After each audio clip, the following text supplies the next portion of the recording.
Hey everyone, welcome back to this week's edition of WCM's Park Update Supplier Showcase. This week I'm joined by TJ Ammond, co-owner and CEO of Campsite360. I will let him do his introduction on what they do and their product. TJ, I guess I can say you guys are based in Ohio and that's where you're at now, but you're really just a full-time RVer now, traveling the country with your wife and your kids. So what is that like for you? And just tell us a little bit about, why you started the company. Yeah, so kind of starting with why we started the company is we were RVers, we weekended, and we spent a ton of time researching parks and where we would go. We didn't like to frequent the same parks because we wanted to go out and experience the different parts in Ohio when we were doing it. And through that came the idea that there's got to be a better way that we can tell where we're going to go and what sites we're actually going to get.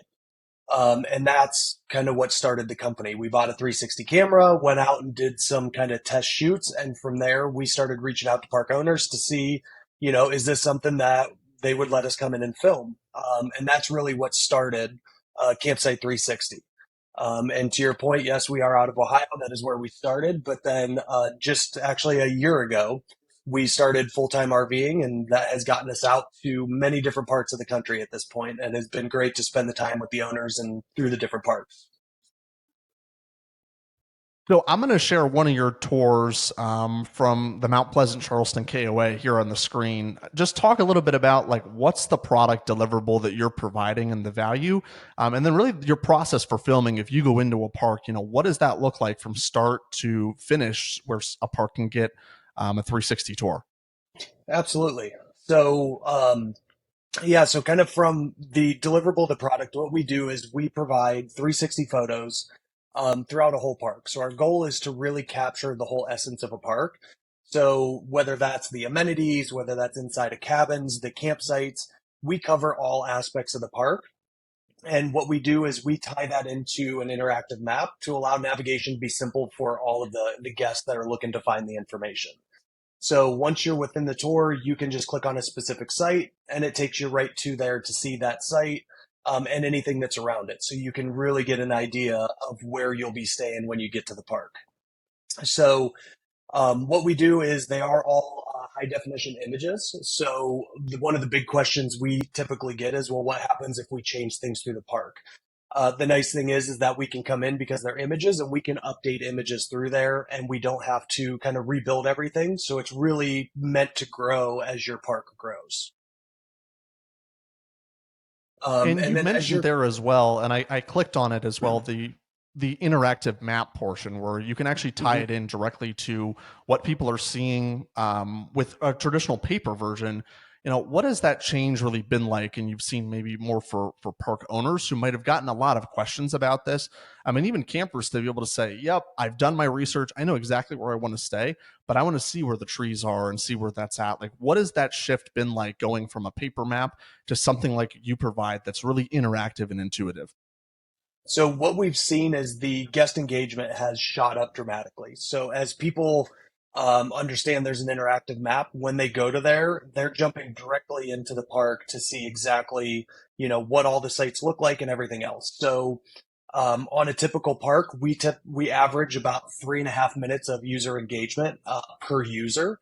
So people are getting in and they're not just looking at one little space; they're actually navigating and spending a lot of time within the park. So once we integrated the interactive maps, and specifically as we're embedding them onto the customers' web pages, we're now seeing that guest engagement is shooting up quite rapidly. Yeah, and that's what I'm pulling up here in embed that you did for an RV park, where you actually, as you said, embedded the map right in there so that somebody, as they're browsing that, they can see exactly, okay, I want to be close to the water, I want to be close to the restrooms or the showers, click on that site, see what it looks like, and do that. And I always tell people too, when they look at products like this, coming from a marketing background where I am, it doesn't mean that you can't print this map out and have it still as a printable, but especially in the research process, as your customers are trying to get reservations, this is really key to be able to click into the site and then click right to the reservations platform. Can you just talk a little bit about how simple that process is? Yeah, when we looked at this, it's, as an RVer, we care a lot about where we're going to go to, what the park's like we're going to stay at, and we also care about where we're going to park the rig. So with that, what we did is we integrated, and we take their existing maps if they have one, and we can also create those if they don't. But we integrated it in so when a guest goes to look at it, because that was the first place we went, is what's the layout, they can go see that. There's been a lot of times where we see, we're going to go book a site that's next to the playground, but in reality, what we thought was a playground right next to a site is truly, a lot further away than we had anticipated. So you can really get a perspective, not just of the sites, but those guests can also click into the amenities, the swimming pools, the playgrounds, all of those areas to see exactly where it is, what it looks like, and how close it is to those sites. So from a research standpoint, if you're a family, you may want to be by that. If you're a couple that doesn't have kids, you may not want to be by that park and you want to, pick your site right by the water or something like that. So it really gives the guests and it gives the campground the opportunity to really show what they've put into their park, what their sites look like, what the views are from those sites, to help to sell those, to people looking to camp. And as you talked about those views too, it's very similar to Google Street View type navigation. Mm-hmm. And some people, owners, might be familiar with that term, and they've used that to see other things. Can you just touch on like how is that very similar? In fact, basically the same view that you're getting on that, you're actually able to provide to your campers now, so that they get that much more information about the individual sites and amenities at your park. Yeah, when we started creating the platform, we wanted to make it as intuitive as possible. So as we were looking out to how are we going to build this, we didn't really want to have a big learning curve for people coming in and kind of getting lost within where they're at and how to navigate it. So we looked at Google Street View. It's something that we used constantly when we were booking sites. So we'd go to the satellite view and we'd look at a park from the satellite view, try to get an idea of sites, and then see if we couldn't see any pictures from within.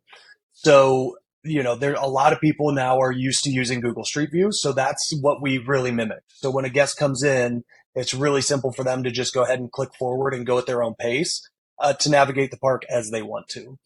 Back to kind of the interactive maps, that's another reason we integrated those because we wanted people to be able to jump to the specific areas they want to quickly. They may be looking at a section of the park that is, your standard sites with water and electric, and you may have another section that's more premium. We wanted them to be able to, within a couple clicks, to just jump to that other side and really go compare those sites. They might be looking at, what's the differences in the cost and why is it a different cost for this site versus that? Or proximity to amenities, and being able to jump easily back and forth through those was really a big key when we were building the software to make sure that, users of all ages could really get in and understand it without really having a big learning curve. TJ, what's one thing that you might have learned through this process of doing all of these tours, and as you talk with owners, like what's the thing that owners and their staff are saying has really helped them the most, whether it's from a marketing standpoint, whether it's from just being able to deliver a better customer experience? Like what's the thing that's really catching wind and why you guys are basically exploding into so many parks across the country? So the biggest thing is that the parks take so many calls, asking the same questions over and over again. And they're starting to get different calls now. A lot of them are saying, well, I want shade, I don't want shade. Starlink is playing a role into some of that if people are bringing their own internet, specifically on like destination places. People may be working more from the road now. So in the camp office, there's a lot of people that call in and will ask the same questions. What's the site like? What's the shade like? Is it easy to get into? There's a lot of those questions that we are now answering for those people ahead of time, right? So if they get in and they go see the tour, they can see exactly where the trees are. They can see where the shade it tends to be and how, close they are to the amenities, like we said before. And that's really cutting down the call volume on that side.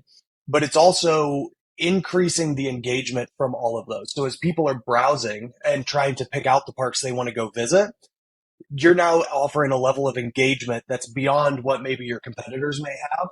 And if a guest comes in and they're spending 3 to 5 minutes browsing around your park, they now have a comfort level with, reserving your park that they didn't before, or they may not have with neighboring parks, right?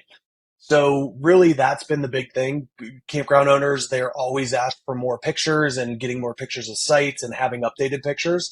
And that's really what we're providing. We're providing site level pictures, that these parks can use to help to market their park and to share out, to their community and let people know exactly what they've put into it and what they to expect when they arrive.